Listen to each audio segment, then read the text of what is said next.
Actually, marami ang mga teorya ang nagsisilabasan ngayon patungkol simula nung magbigay ng mga testimonya at mga ebidensya itong si alias Totoy, ay hindi na ulit nasilayan ng publiko itong si Atong Ang. Well, alam nyo naman, di ba? Nakaramihan sa mga bilyonaryo sa mundo ang isa sa mga bagay na ipinapagawa nila ay walang iba kundi ang mga lihim na underground bunkers. Pero ang malaking tanong papaano kung meron rin bunker itong si Atong Ang? At papaano malalaman ng mga otoridad ang kinaroroonan ni Atong Ang ngayon? Most especially, sobrang daming bodyguards itong si Atong Ang. At ang isa pa sa pinakamalaking tanong nasa Pilipinas pa ba talaga itong si Atong Ang ngayon? Ano sa tingin nyo? Anyway, ganito pa yung iba pang balita. Noong unang linggo ng Agosto, isang formal na reklamo ang isinampa sa Department of Justice laban kay Atong Ang at ilang kasamahan kaugnay ng pagkawala ng ilang sabungeros sa pagitan ng taong 20-21 hanggang 20-22. Isa sa mga kaanak ng mga nawawala ang nagsabi na matagal na nilang pinaghihinalaan ang papel ni Ang sa kaso. Inilarawan siya bilang pangunahing tao sa operasyon at umano'y nagpondo sa ilang aksyon na isinagawa ng mga kasamahan niyang opisyal. Sinabi ni Justice Secretary Remola na nakabatay ang mga akusasyon sa mga sinumpaang salaysay ng whistleblower na kilala sa alias na Dondon kasama ang ilang kamag-anak nito. Ayon sa kanilang pahayag, konektado si Ang sa grupo na pinaniniwalaang nasa likod ng pagkawala. Idinagdag pa na may malaking bahagi siya sa online gambling at sinasabing nagpondo ng mga ilegal na aktibidad. Kahit hindi formal na isinama bilang respondent ang aktres na si Gretchen Barreto, tinitingnan pa rin siya ng mga autoridad bilang isang taong may kinalaman sa investigasyon. Nagharap ng kaso ang mga pamilya ng mga nawawala laban kay Ang at sa iba pa na kinabibilangan ng reklamong serious illegal detention at ilang bilang ng wrongful disappearance. Umaasa ang mga pamilya na umusad ito sa formal na paglilitis. Isang kapatid ng nawawala ang nagsabi na malinaw na tinutukoy ng reklamo, siyang bilang pangunahing utak ng nangyari at may isa pang kaanak na nagsabi na matagal na nilang iniisip ang posibleng kaugnayan niya sa kaso. Marin namang itinanggi ni Ang anumang pagkakasangkot. Ayon sa kanyang abogado, walang sapat na basehan ang mga pahayag ng whistleblower at itinuturing nila itong gawa-gawa at pakinabang lamang para sa sarili. Dagdag ng kampo ni Ang, nililito lamang ng whistleblower ang usapan at binabaluktot ang mga pangyayari. Sa kasalukuyan, sinisiyasat ng Department of Justice ang mga affidavit, kasama na ang mula sa 2 testigo na umano'y konektado kay Ang at may mahalagang kaalaman sa mga pangyayari. Maaaring makatulong ang isa pang pahayag upang mas mapagtibay ang kaso. Ngunit sinabi ng mga investigador na kakailanganin pa ng panahon upang suriin ang lahat ng ebidensya bago umabot ito sa formal na paglilitis. Samantala, ang komisyon na namamahala sa disiplina ng mga pulis ay nagsagawa ng aksyon laban sa 12 opisyal na pinaniniwalaang may koneksyon sa kaso.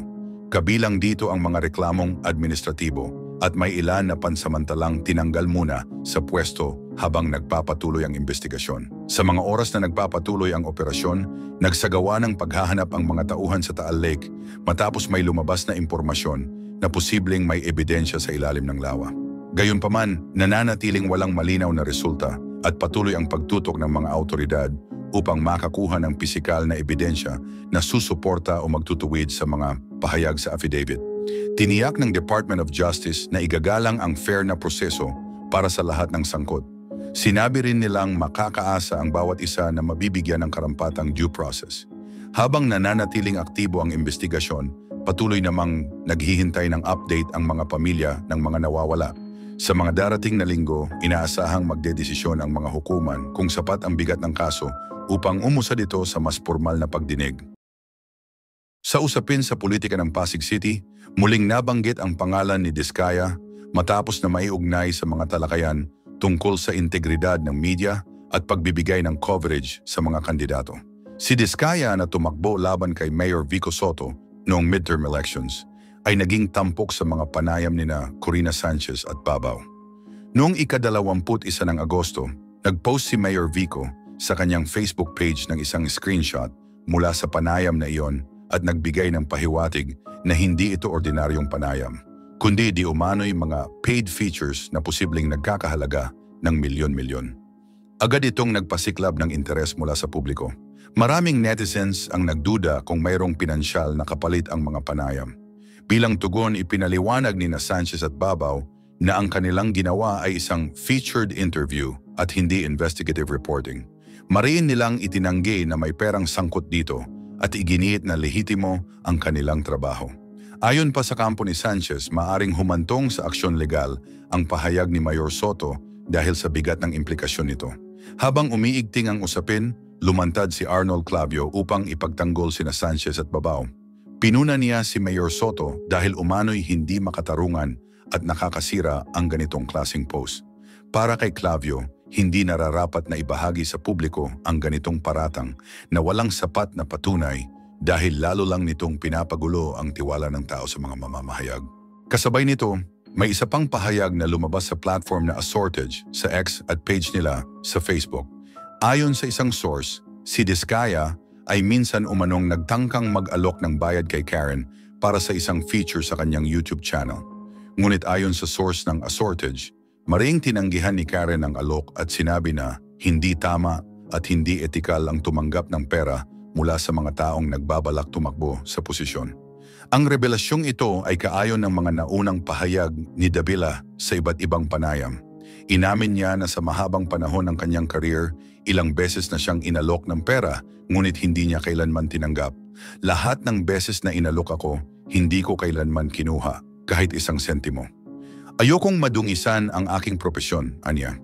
Dagdag pa niya, masakit marinig ang mga maling akusasyon na siya ay paid off, lalo na't maingat niyang iniiwasan ang mga ganitong sitwasyon.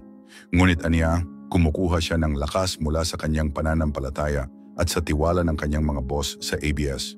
Para kay Karen, higit na mahalaga ang paninindigan sa integridad kaysa anumang alok na makakasira sa kanyang pangalan. Ang isyong ito ay nagpasimula ng mas malawak na talakayan kung paano naghahanap ng exposure ang mga kandidato at kung paano pinoprotektahan ng mga mamamahayag ang kanilang sarili laban sa mga alok na maaring makasira sa kanilang kredibilidad. Nagiging malinaw din ang tanong kung minsan ay nagiging malabo ang hangganan sa pagitan ng coverage at endorsement, lalo na sa panahon ngayon na malaki ang impluwensya ng vlogs, digital shows at social media sa paghubog ng opinyon ng publiko. Para sa marami, ang pagtanggi ni Karen Davila ay malinaw na halimbawa ng pagpapanatili ng integridad sa journalism. Ang kanyang desisyon ay nagsisilbing paalala na ang kredibilidad ay hindi nabibili at ang tiwala ay naitatag lamang sa pamamagitan ng palagiang pagpili ng tama.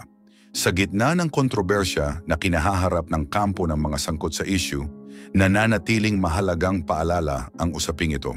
Ang pagprotekta sa journalism laban sa impluwensya ng pera at ang pagbibigay sa publiko ng impormasyon na fair, totoo at walang bahid. Sa isang kaganapan sa Batangas, isang district engineer mula sa Department of Public Works and Highways ang naharap sa kontrobersya matapos mahuli sa umano'y pagtatangkang mag-alok ng malaking halaga kay Congressman Leandro Leviste.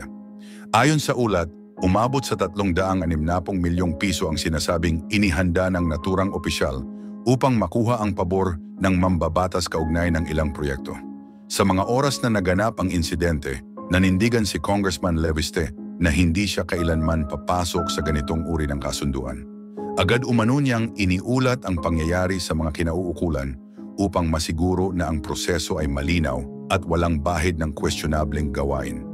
Dahil dito, nagsagawa ng operasyon ang mga autoridad na nagresulta sa pagkakadakip sa opisyal.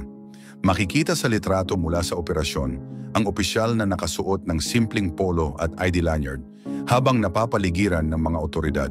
Sa tabi niya ay may mga nakasalansang pera na nakabalot ng goma na iprinisenta bilang bahagi ng ebidensya. Maraming personalidad sa politika ang nagpahayag ng suporta kay Congressman Leviste matapos ang pangyayaring ito.